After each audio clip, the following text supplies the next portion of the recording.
We are more than a year away from primaries for the Colorado governor's race. It already looks like those ballots are going to be crowded. On the Republican side, Arapahoe County DA George Brockler, former state representative Victor Mitchell, and Larimer County Commissioner Lou Gator all appear to have active campaigns. On the Democratic side, Congressman Ed Perlmutter, former state treasurer Kerry Kennedy, former state senator Mike Johnston, and businessman Noel Ginsburg. They're all vying to replace John Hickenlooper when his term is up. Nicole Brady talked to Ginsburg. Thanks, Ann. First of all, tell us, for the voters who don't know you very well yet, who you are, your business background. You're not a politician, right? No, I'm not. I started my business when I was actually in college. So 37 years ago, I left college. When I did that, my company's Intertech Plastics, and started from 12 people, and now we have 2 facilities in the state of Colorado serving the medical and consumer products markets. Why did you want to jump into the race for governor then? And you declared pretty early, so has this been something you've been wanting to do for a while? You know, it's interesting. I never grew up thinking that someday I wanted to be governor. But what I have been committed to, in addition to building my business, I've been passionate about community. And with that, have had really 30 years of deep community engagement. And after multiple organizations that I've led and engagements that I've had, it was the next chapter of my life, and I felt the best way that I could make a difference, exert my leadership, is as governor of the state of Colorado. Yeah, I want to talk about some of these ways you have clearly been involved in public service. The career-wise apprenticeships that you started last year. This is really interesting, that helps students find apprenticeships and train for jobs. And that's kind of where we may be going as a country in some ways with opportunities for our youth. Well, I think so. I mean, clearly we have a challenge in this country that we have good jobs out there that we cannot fill because people don't have the skills.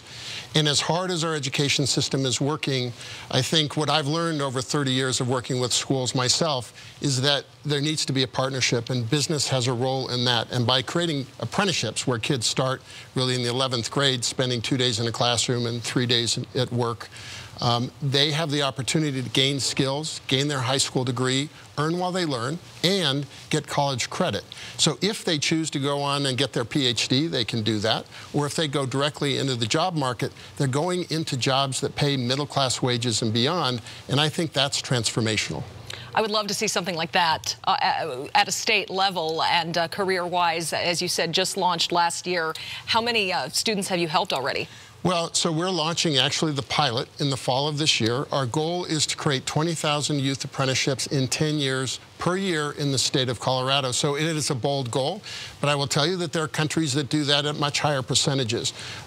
We have great challenges in education and with our economy. Businesses can't find the talent they need, and young people don't have the opportunities they need. I think this creates that match.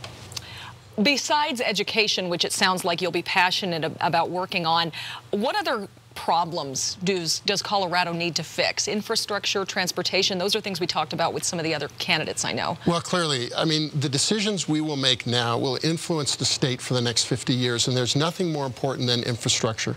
If you think back to when Governor Romer got the airport passed, that has driven our economy for decades. And going forward, our roads and our digital infrastructure is way behind our competitors to the west. Take, for example, Utah. They spend $650 million a year on their roads and infrastructure, and they have half the roads that we do. We spend $160 million. There's a deficit there, and that costs all of us money, taxpayers' money. And if you look at it, the CDOT and McKinsey did an analysis, said that costs us $1.3 billion a year in the state. So if we spent $600 or $700 or $800 million a year and save $400 or $500 million, that's a good investment. Yeah.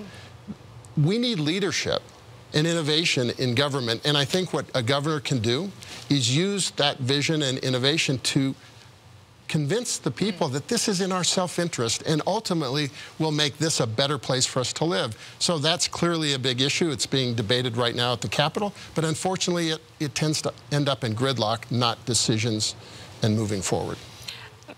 How do you break that gridlock, and also how do you work with the federal government, and you're a Democrat with a Republican president and majority in Washington. How do you work with that at a state level then? Well, I think there's two parts to that. as governor, what you really have is the opportunity with the bully pulpit to lead.